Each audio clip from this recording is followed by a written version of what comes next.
once again to the show. Tonight's show, I'm going to be wearing a lot of different hats. But before I start that, I just want to have sort of a shout out to President Barack Obama, because as the economy continues to have trouble, as unemployment, believe it or not, actually went up, Barack Obama is taking some heroic decisions. After the midterm elections and the change in the complexion of the Congress, he's decided that he's going to go ahead and work with the Republicans and try to make sure that the Bush tax cuts stay in place. This is an incredibly good idea, and you can tell by his own party the disenchantment within his own party, that as a result of all that, he's in a little bit of hot water with his side of the aisle. But I think it's a good idea. I think it's a good decision. If people can know that their taxes aren't going to be going up in the midst of this incredible economic downturn, they'll know that they'll have the money to spend on things that they want. There'll be confidence. There'll be sort of a trickle-down economics. I know it may have fallen out of favor, that idea of trickle-down economics, but it actually does work. We've tried the stimulus packages, $2 trillion worth of government spending, shovel-ready projects, that there haven't been any shovels and there haven't been too many holes dug. All of this government spending, and all we've done is increase the deficit. Now we're going to try the private sector. The private sector, where if you cut taxes and you leave more money in the hands of industry, hands of small business owners, hands of individuals, they'll feel confident and they'll go out and spend. And I'll tell you something. I'm beginning to see an uptick, an improvement in the economy. Car sales are up like 14%.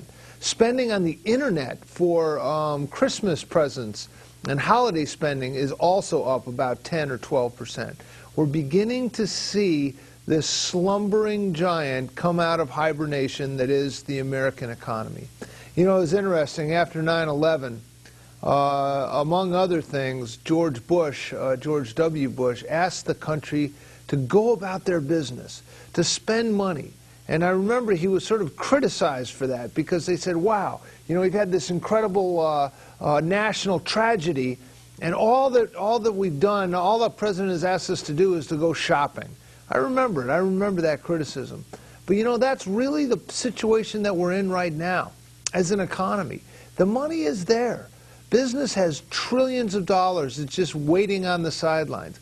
Banks have an unbelievable amount of money to spend if they would just begin the flow of money. Now, you say, wait a minute, gosh, we went into all kinds of trouble by spending too much money, buying houses that we couldn't afford, getting mortgages that we couldn't put together. But I'll tell you something, that pendulum can swing too far to the other side. Banks can become too conservative. Lending mechanisms, credit cards, and other things can be too tight that it just stifles the economy. I think we need to begin the process of, like George Bush asked after 9/11, go shopping. Spend a little money. Don't be afraid to loosen up the purse strings. That's by way of a shout-out, a heads-up to President Barack Obama. He seems to be making some heroic steps to the center, if not to the right, in the beginning with rather extending the Bush tax cuts. I think is a good first step. Now, tonight's show is a little bit interesting. This is cable television. We're all volunteers. We have a tape of some interesting footage from the Danbury Whalers hockey team. If you haven't been down to the Danbury Whalers, right in the middle of Danbury, there's an arena for an incredibly inexpensive price for tickets, concessions. You can have a night out with the family and spend $50 and still get change back. It's incredibly competitive hockey. It's intense. It's a lot of fun, as you'll see from the footage that hopefully we're going to have. Al Robinson is on his way to the studio as we speak with that footage.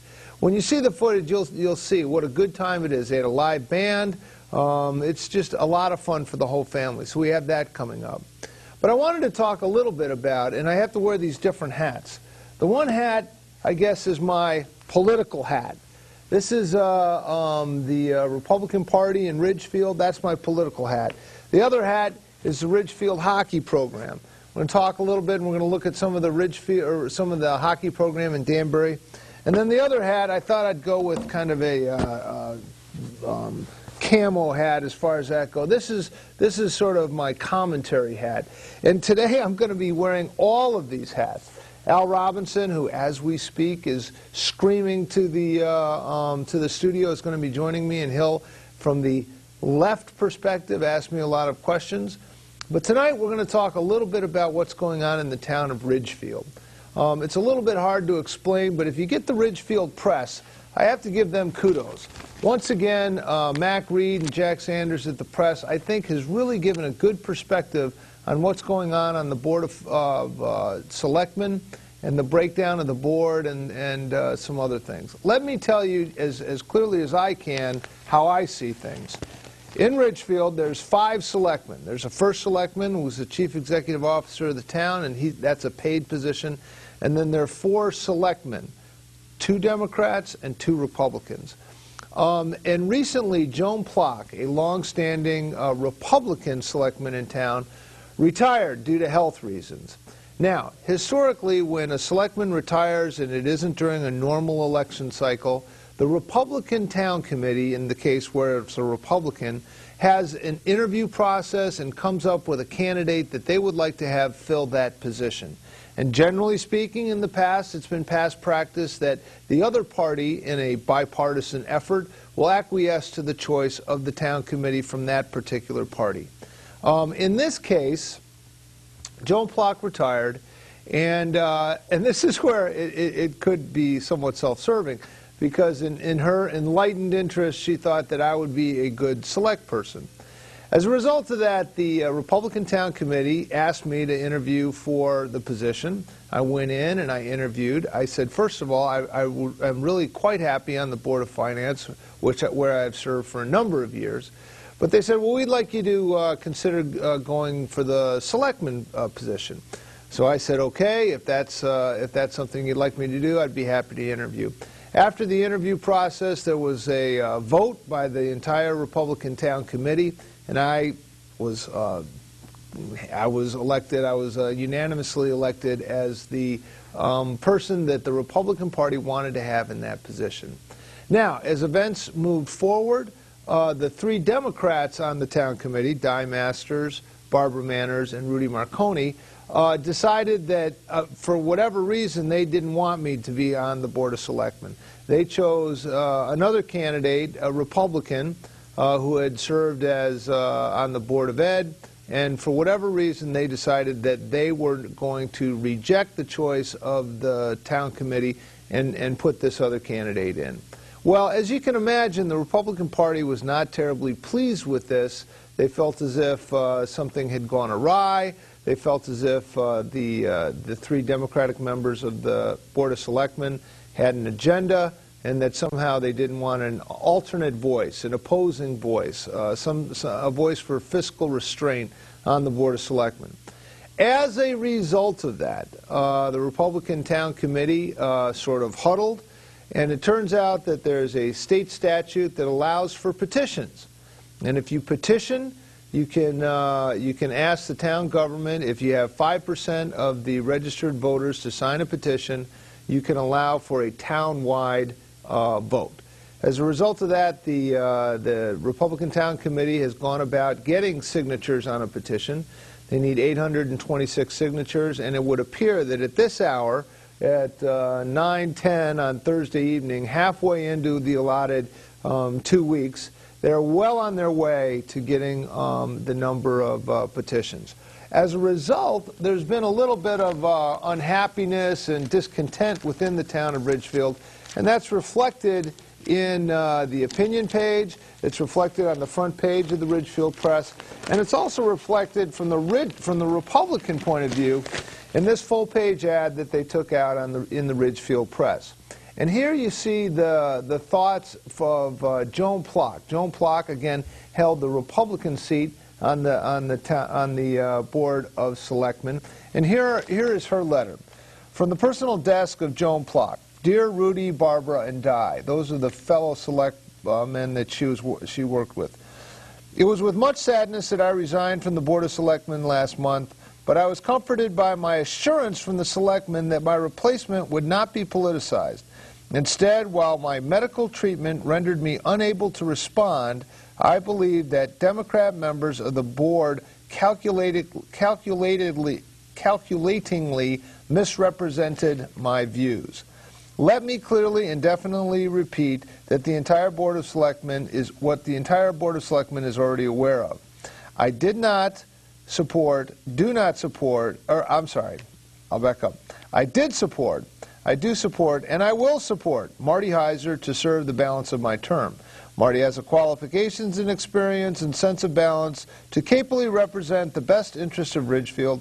I fully expected the voters expect my replacement to represent the same balanced position that I did.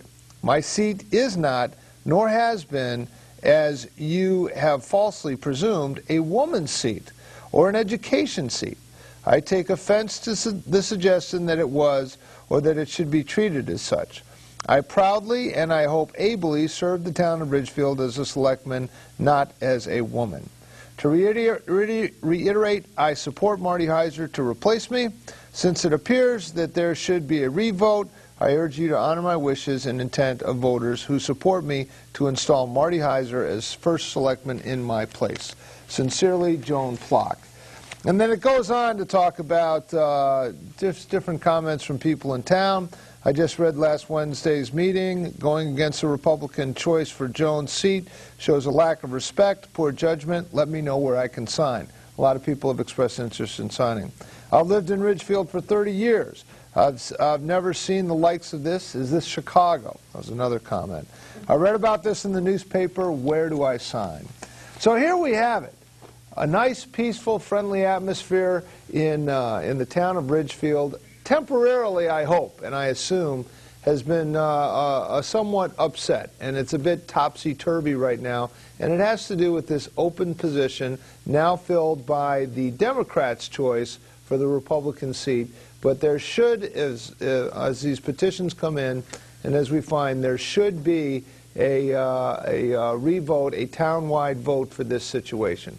It's an unfortunate situation because I find myself thrust into a position of sort of leading the Republican Party in this quest, if you will, against people that I really consider to be fellow citizens of the town.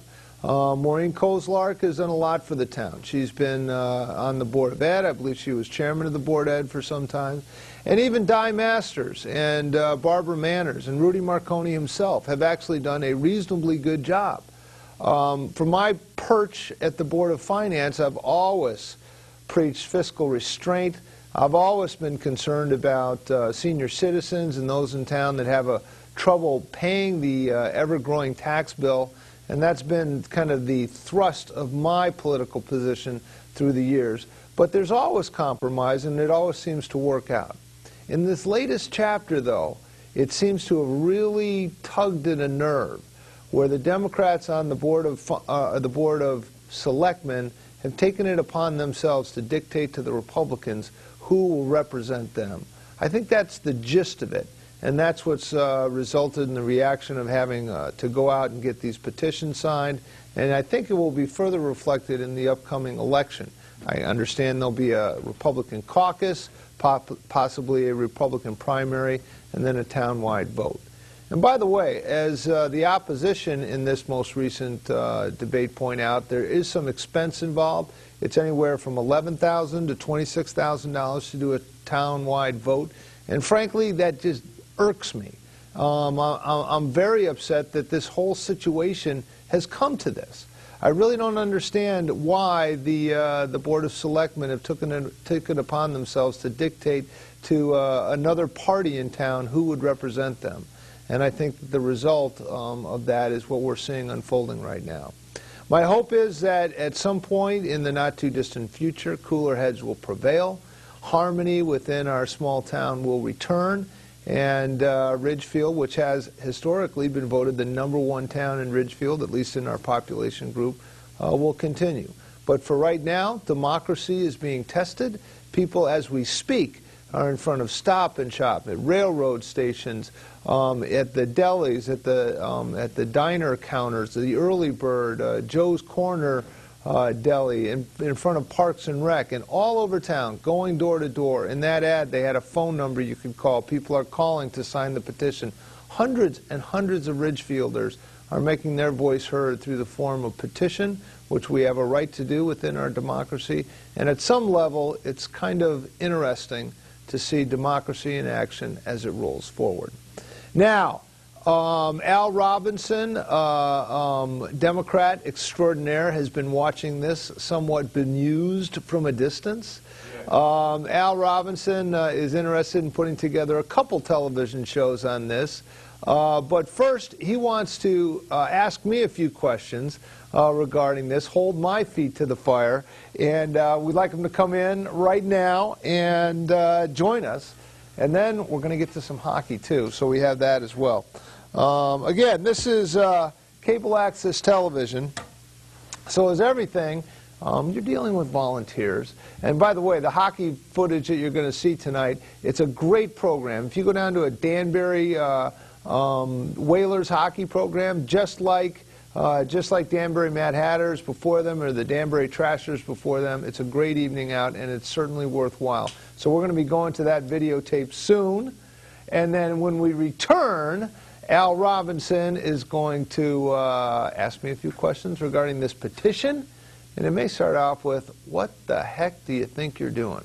But before we do that, without any further ado, we're going to look at some of this footage from the Danbury Whaler minor league hockey program. Some of these guys, including, by the way, one of the new government, Daniel Malloy, son, plays on this team. But these are Division I hockey players that are following their professional hockey dream. And let's go to the videotape.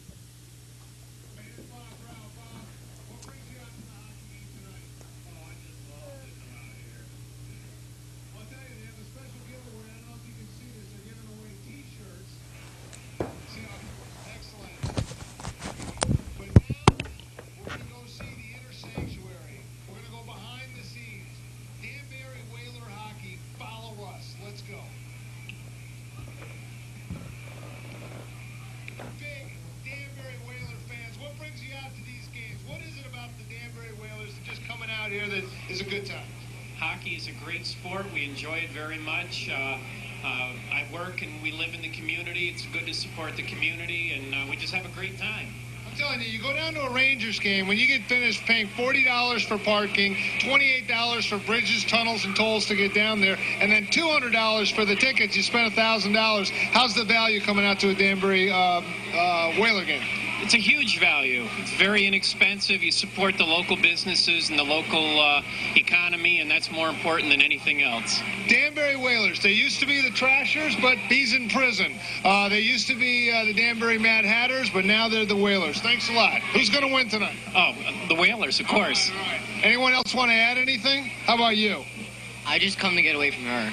Really? Can you confirm that? And she's here. But I like watching the game. All right. So you're a true fan. Okay. Thanks a lot.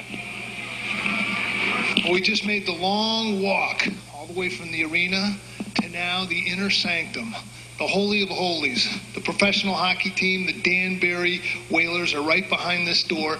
And in our show, we go places. So let's go take a look what it looks like.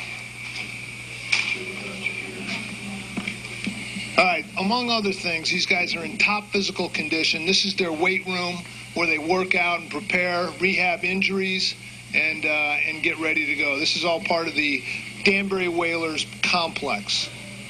And these are some stars right here, but they don't want to be bothered because they're getting ready. Follow me.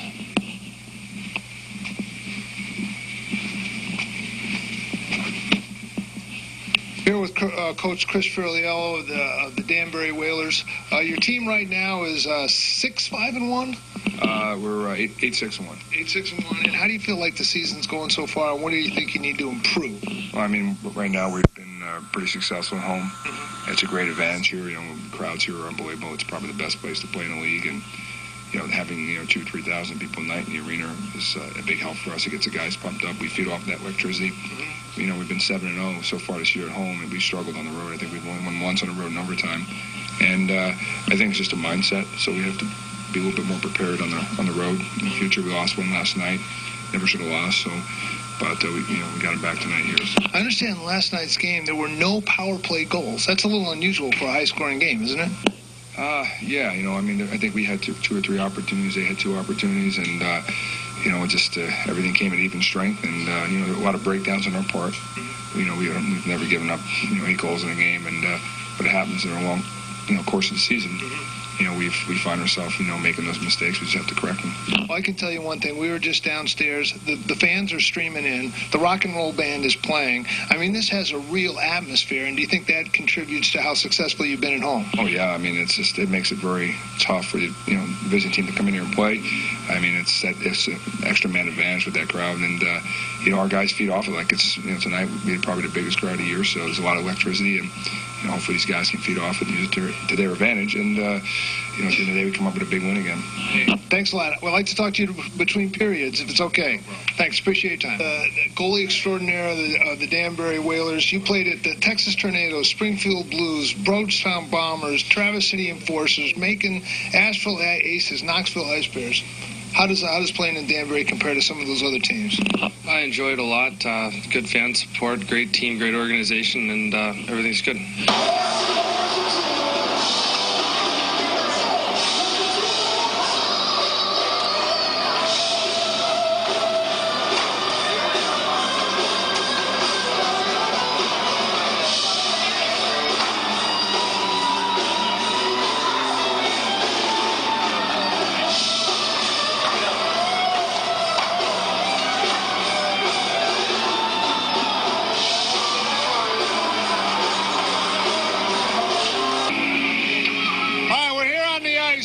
Come on out. Ready? All right, we're here on the ice during warm-ups. This is Hockey Mania. We got the team from New York warming up over here. We got the rock and roll band. We got some of the referees. You can never interview them because they have to be fair and impartial. But they're big because there could be fights tonight, so you want big guys breaking up the fights. And then over here, you got the Danbury Whalers getting warmed up, ready to go. This is local minor league hockey mania. You should come down here and check it out. Danbury Whaler hockey at its best. Stay tuned. Fairfield County Youth, what is it about the Danbury Whalers that gets you so excited to come to these games? Well, it's exciting. Now, what I mean, is it entertainment at a reasonable price? The hockey bites. Yeah. So you come to a hockey game hoping that a fight breaks out, or are you here for the grandeur of the sport? Yeah, the bites. And what do you like about coming to these games? Just seeing the people play. It's like cool because they I don't know. Yeah. So you come here, they got the rock band, they got all the players, and you're right up close. Yeah. All right, now what are you selling here? It looks like you're selling stuff. Yeah, we're taking the order for foods. Yeah. So you can get waitress served you up in the stand. Yeah, I'm a waitress. My goodness, Danbury, you can't beat it. Well, thanks a lot, I appreciate it. What are you going to say, go Hatters? Yeah. Go New Fairfield. All right, nice. Slap Shot, Paul Newman, right? Paul Newman. An iconic hockey movie. Fans of that movie are right here with the Danbury Whalers. What is it about the Chiefs and putting on the foil that you can share with our vast TV audience? Oh, it was the Hanson brothers. It was great. So now I noticed that this rock and roll band up there has some vintage Chief jerseys as well. Do you sense a brotherhood? Absolutely. How often have you been coming to these Danbury games? This is my first game. First game? And where are you from? From Carmel. Carmel, New York. Well, thanks a lot. Glad you're here. Thank you very much. Putting on the foil? Putting on the foil. Danbury Whaler, two-fisted beer-drinking fan. What is it about these games that attracts you? Fights, goals. Now, would you say hockey is poetry on ice, or are you really here just for the fights? No, it's good poetry on ice. Poetry on ice. Now, are you in Section 102? Because that has a bit of a reputation. Yes. Now, the Danbury Whalers are 7-0, undefeated at home. Do you attribute that to Section 102? Of course. All the way back to the Trashers, Stars, Mad Hatters up to Danbury. Section 102 is always here. Same section, different hockey team. What do you guys put a spell on the opposing goalie? What is the trick? Heckle them. The noise, it's getting their heads. Well, where was the origin of a sieve? What is that all about? What's that? The sieve. You call the goalie a sieve, or you say it's all your fault, or you taunt the other players. How do you put that together? When he messes up, you got to get in his head. Very important fans. These are fans from the opposing team, the New York Aviators. Now, you do know that the Danbury Whalers are 7-0 at home. Are you concerned about coming into this rink at all? No. Now, I understand from a very reliable source that you're the girlfriend of one of the other players. Is that true? Yes. Okay, now, how do you feel when he's out playing these games and they get checked and fights, and what goes through your mind? Obviously, I don't want him to get hurt, but I know he's a good player, and he'll always come out on top. Now, She's a nurse, so he's in good hands. you know, a hockey player playing this sport with a girlfriend who's a nurse, that could stick. That's right. Well, thanks a lot. I hope Danbury wins, but thanks for coming. Thanks. I don't, but thank you. The Danbury Whalers' #1 fan. Judy, how long have you been coming to these games? Season ticket holder for the Hatters, season ticket holder for the Whalers. Now, what is it about a Saturday night here at this Danbury rink that gets you excited? I see you got your jersey on. Oh, my gosh, it's signed. What is it about these games? They're fun, and it's excitement, and it's a nice night out. There you go. It's not too expensive. You don't got to pay an arm and a leg. That's right. Parking's $3. Yeah. So who's your favorite player on the team? I don't have a favorite. Just like them all. I like them all. The Danbury Whalers are 7-0 at home. Yes. Do you think it's because of fans like you and the support you give? It's the problem that Section 102 doesn't go to the away games. They should. Yes. I'm seeing a team bus. What about you? Well, that would be good, Thanks a lot. Appreciate your time. because I'm in 102. All right, 102. There you go. Thank you.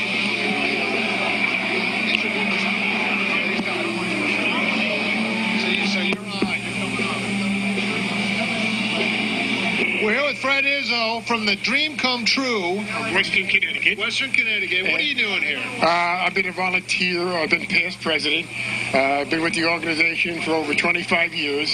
So this is one of our first fundraisers. We do wishes for children who are terminally or seriously ill, ages from 4 to 19.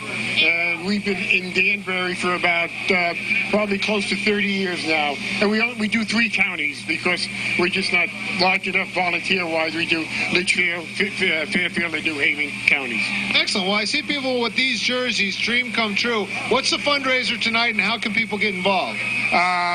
They can certainly get involved by calling 203-790-7333. And we always are looking for volunteers because it takes a lot of effort with the fundraisers. We do about 25 dreams a year, and the average cost right now is between $6,000 and $7,000. Wow. So it's a lot of money. For the viewers, what would an average dream be? What are some of these things kids want to do? Well, give me a couple examples. The most common dream, of course, is Disney World. Okay. But there's an organization down in Florida called Give Kids the World, and they're associated with Disney World, but they can accommodate the really handicapped people. So, and then computers are the next dream. Really? The computers, but mostly trips to Disney World, like swim with the dolphins and so forth like that. So. Dream Come True. Put it in your Google search. Dream Come True Connecticut, and donate some money. We are here with the general manager of the Danbury Whalers, Herb Sorcher. You've got to be encouraged by the turnout here. It's a great night. The fans in Danbury are absolutely the best fans in all the sports. They come out, they support their team. And, all that we've been doing is showing them a good product on the ice and just being enthusiastic and giving them what they want. They keep coming back. So, as a general manager, your team is 7-0 at home. You got to attribute it to some of what you're doing with the atmosphere and everything you have, bringing these fans out. Yeah, every team, every team in Danbury historically has always played well. They love playing on this building, on this surface, in front of these fans. It's a great combination, and maybe it's that extra push, but they get so energized by this crowd. I don't think we're going to lose a game at home this year. Well, that's a pretty good prediction. Now, Section 102, those guys are a little off the charts. They're They are, when I say the Danbury hockey fans are the best fans in the world, those guys are the leaders of the best fans in the world. They're passionate. They support everything we do. We support them. They're great fans. They are so passionate, love the game, love this city. And hey, we'll do anything to make any fan in this building happy. Last question. There's a bit of a heritage here. You got the Trashers, then it came to the Mad Hatters. Now it's the Danbury Whalers. There's building momentum. Yeah, we have nothing but the highest levels of respect for all the teams that have been here. All the teams that have been here previously, the Stars, the Trashers, the Mad Hatters, they've set this foundation for us. We certainly, if we came in here without any of those previous teams, this building would not look like it looks today. It's because of what those teams did before us that gives us the opportunity to succeed. And we've nothing but the highest levels of respect for them. Danbury Whalers hockey, you see the fans streaming in. If you don't get down here, you're missing something. Gentlemen.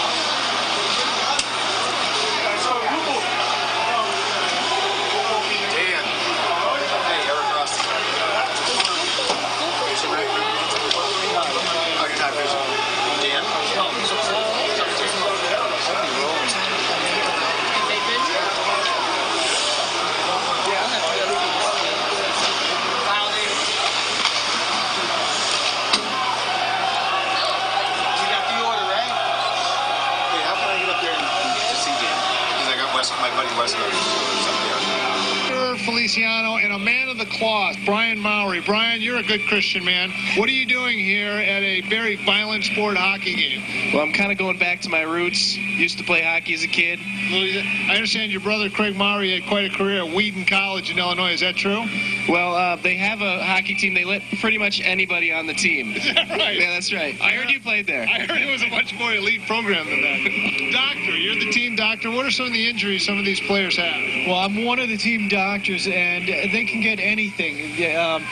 Obviously there's a lot of injuries with pucks flying around. There's injuries from fights, so we just try and make sure that these guys are healthy enough to play, to really support, the sport in this area and support the fans, because they love the fans, and the fans love coming out here to see them play. Given your choice, stitches or butterfly, what do you go with? Stitches. Always. No anesthesia.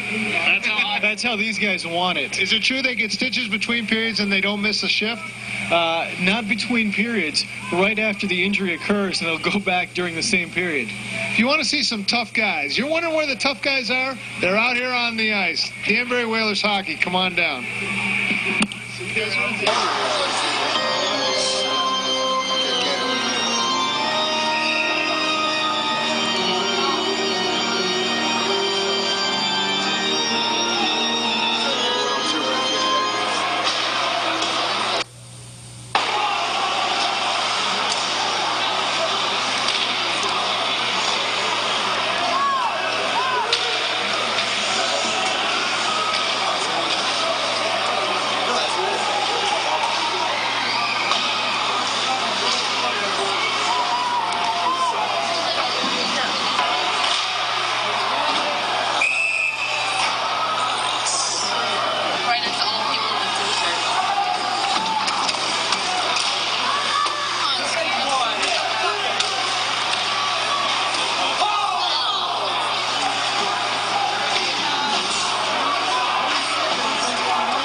Pretty rough second period. You're being outshot 32-17. You lost that period 2-0. What do you tell the team?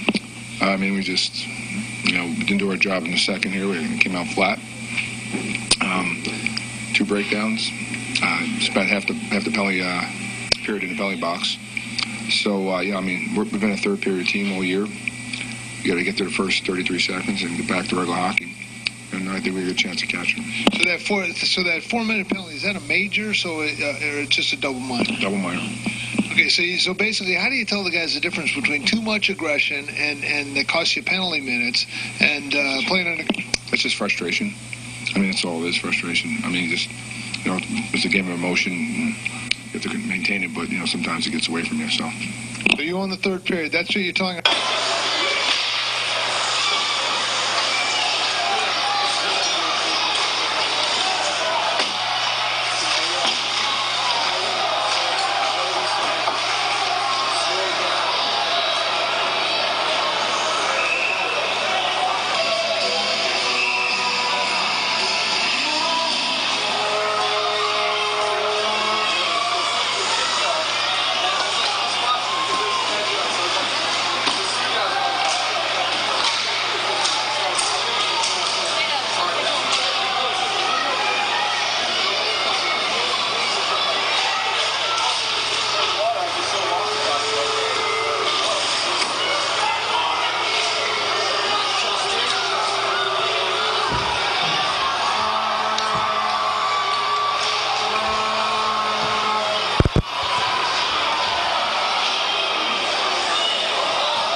Are there some interviews after this?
Are there interviews after this? This is it.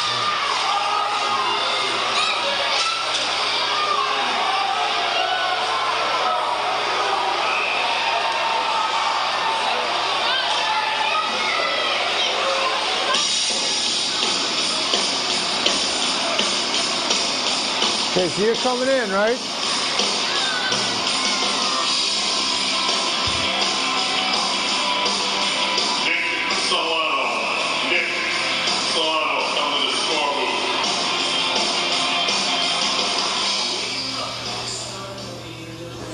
Well, there you have it, Danbury Whalers hockey.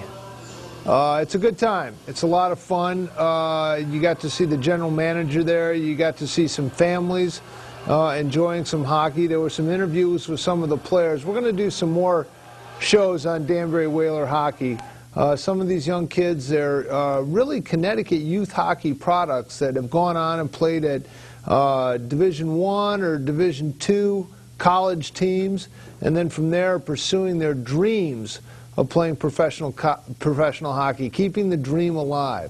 But make no mistakes, these are good hockey players. They might not be NHL level, or sometimes what you'd see at the Bridgeport Sound Tigers, which is just one tier below the NHL. But hey, they're getting paid to play hockey, so they're living their dream. In the past, we've interviewed some of the previous teams, the Danbury Mad Hatters. There were Canadian youth from Saskatchewan, Moose Jaw, Saskatchewan. We had guys on this team from Mississauga, Ontario, and some of these other areas. And they're here in our area playing hockey, and it's well worth a trip down there. And they're good. They're a good team. They have an incredible home record. I think they're 7-1 right now. And there are plenty of seats still available, although at this game that we were at, I think it was completely sold out. There were over 2,000 people there. So it's a lot of fun, and it's good entertainment. Well, the balance of the show, I've asked Al Robinson to interview me, if you will, to just talk about and knock around this situation that's going on in Ridgefield right now. It seemed pertinent. It seemed timely. It does seem to be the talk of the town. There's strong feelings on both sides of the issue, and being so intimately involved in the issue, it doesn't seem like I would be the most objective guy to kind of break some of this stuff down. Now, Al Robinson, of course, is known to be a is Democrat operative, is that too strong a word? No, that sounds good to me. Okay, Democrat operative. Sounds great. And so he'll not pull any punches. And now, is it true that you've reached out to Rudy Marconi to see if he'd be willing to come on the show? I will be in the process of talking to some of the local yokels in Ridgefield to see if we can bring some people into the show. Okay. It's kind of hard to, I got to do a lot of schmoozing, seeing the name of the show is the Marty Heiser Show. Yeah, it does seem like if you're looking for objectivity on an issue where I'm involved in, it doesn't seem like the best platform. But you gotta win them over. It's the same thing with Republicans when they hear you're on the show. I'm sure they develop like this twitch and they're concerned. Yeah, I see Mark going like this a lot. Yeah, Mayor Bowden, like we talked about before, he just doesn't seem. But I don't know. I mean, give us some outside perspective on this. And, what am I missing here? Well, all right. Here's the first thing. Let's just go through this here. Sure. The selectmen who made this vote, they didn't do anything illegal in doing their vote, did they? That is correct. They did not do anything illegal. They have the right to do this. Yes. One of the things I heard from the Republican chairman said there was some backdoor dealings going on, and they came out and they just voted for this other individual. Well, now, let me just throw this at you real quick. From one of the arguments that were being made is that the process was a scam, was rigged. Some backdoor nasty dealing was going on, so we can't trust this process. My take is, if you had a problem with the process, why did you go through with this in the first place? Let's just say if they did the backdoor deal and all this stuff, they came out and said, we picked Marty Heiser. Would there have been a problem? Or would have been an outcry from the chairperson of the Republican Town Committee saying there is a problem with the process?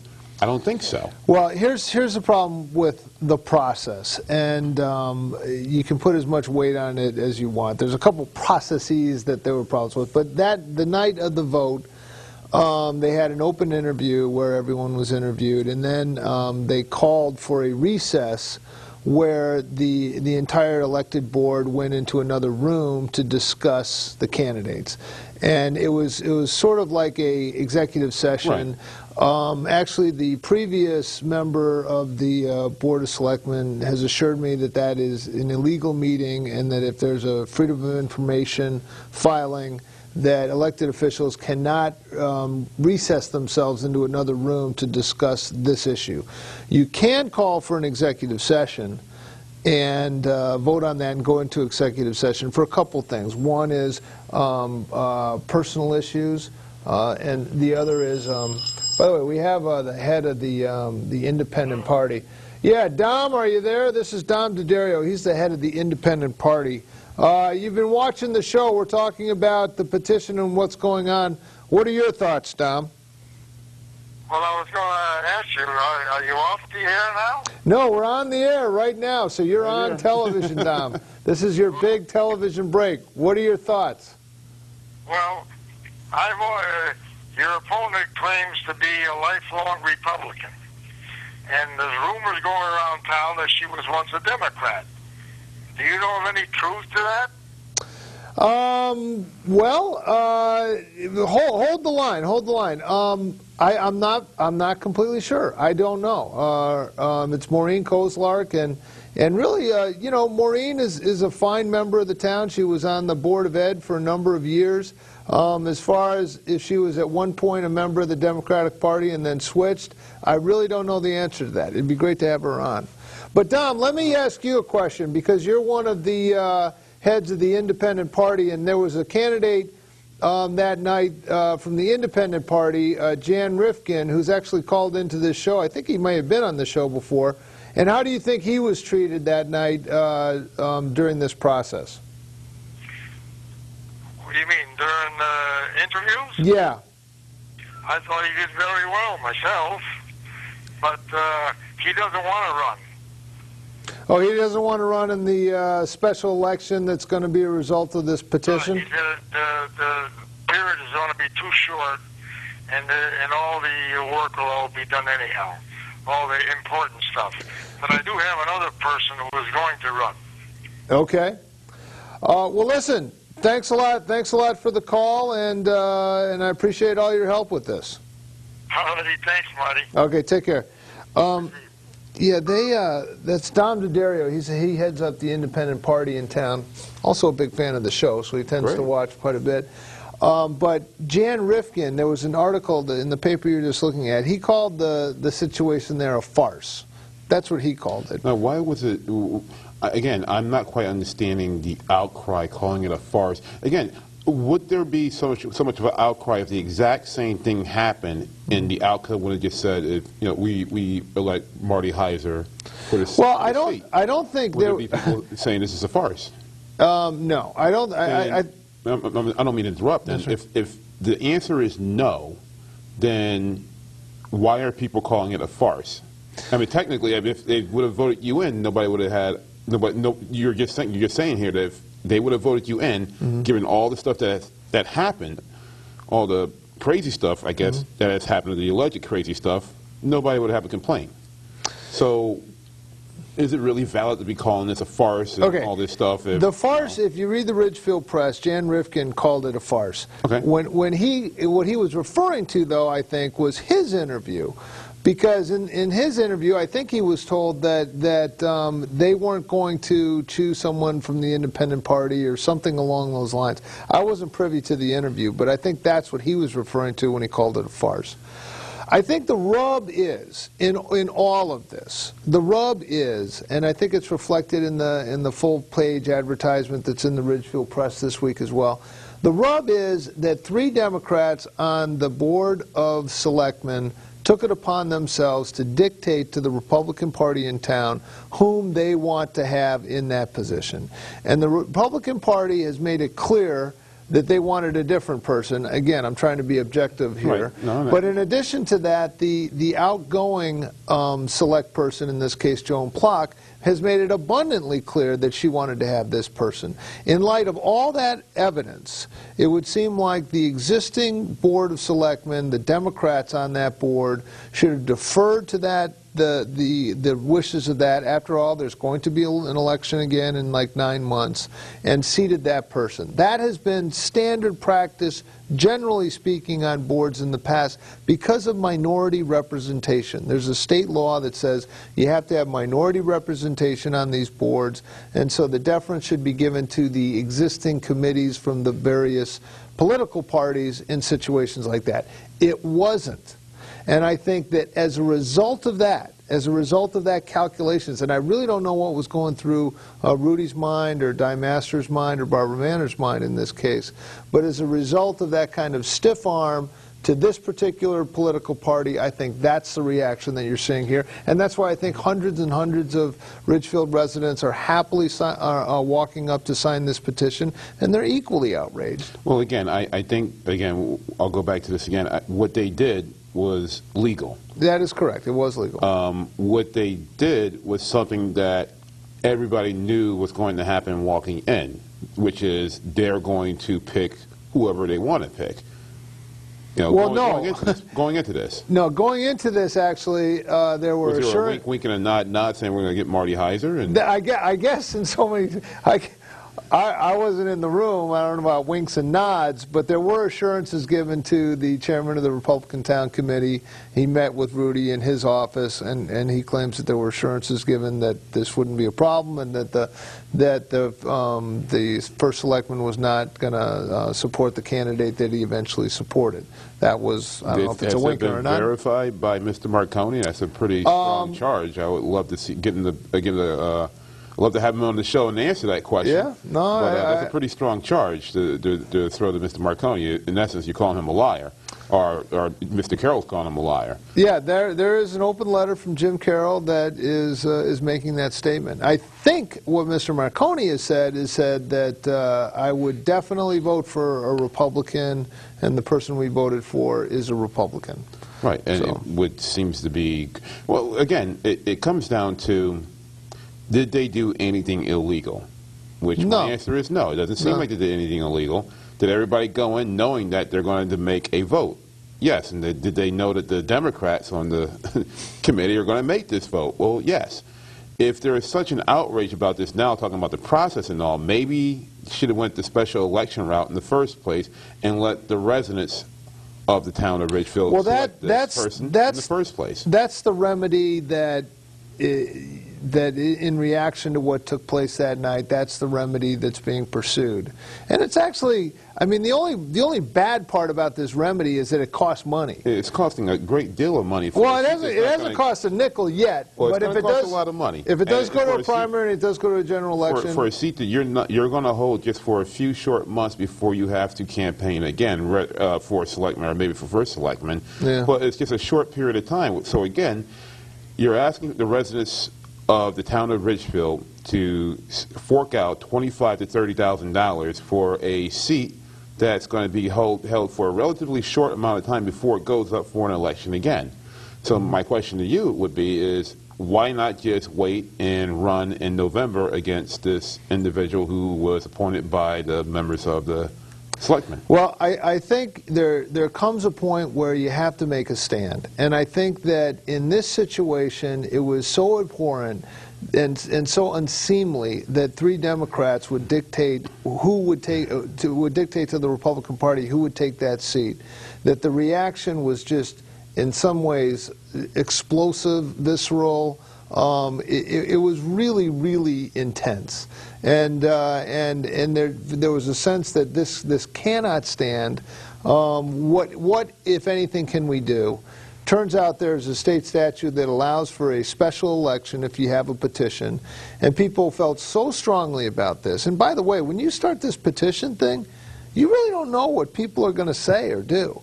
It was only after we began this and people started overwhelmingly wanting to sign this petition because they were equally outraged at what happened that you begin to say, wow, this is really democracy at work. And this is really an issue. The idea of two-party government, about divided government, about checks and balances. People are saying, no, I don't want to have a board of selectmen that have 4 members of that board of a certain persuasion and only 1 Republican there, or 1 Republican of a fiscally conservative persuasion. That was the reaction. That's what I think. Well, we'll definitely talk about this a lot more as time goes on. Try to get some people in on here. And I'll do much more research on Ridgefield because it seems like it's a lot of fun. I know you guys will love to have me down there talking about this stuff. Yeah, it'll be a lot of fun. You're kind of like the honest outsider that can come in and objectively look at this stuff. I'm obviously in the situation. I'll try to bring some Democrats in Ridgefield on the Marty Heiser Show. Talk about this topic. Hey, if you can do that, I'll try and keep bringing the Republicans in like Mayor Bowden, who don't want to have anything to do with that Al Robinson or his Hat City blog, what you want to take out. Site full of lies. Well, let me get back to the back room. Okay, so we're gonna we'll wrap up here, and thanks for watching. A couple things. We're on Cablevision now. It turns out they're so enamored with this show that they moved us up to prime time. So Cablevision, we're on at 7 at night on Wednesday night. That broadcasts all over Greenwich, New Canaan, Darien, Bridgeport, Stamford, and all that area. And then we're also on Charter now, going up north. So stay tuned. You never know what you're going to get on the Marty Heiser Show, but we're going to explore hockey. We're going to explore local politics, petition drives, and all that's involved with that. We're going to look at veterans issues. Next week, we may have an author of a book called Fired Up, Not Burnt Out, and we'll see you next week on the Marty Heiser Show. Thanks for joining us.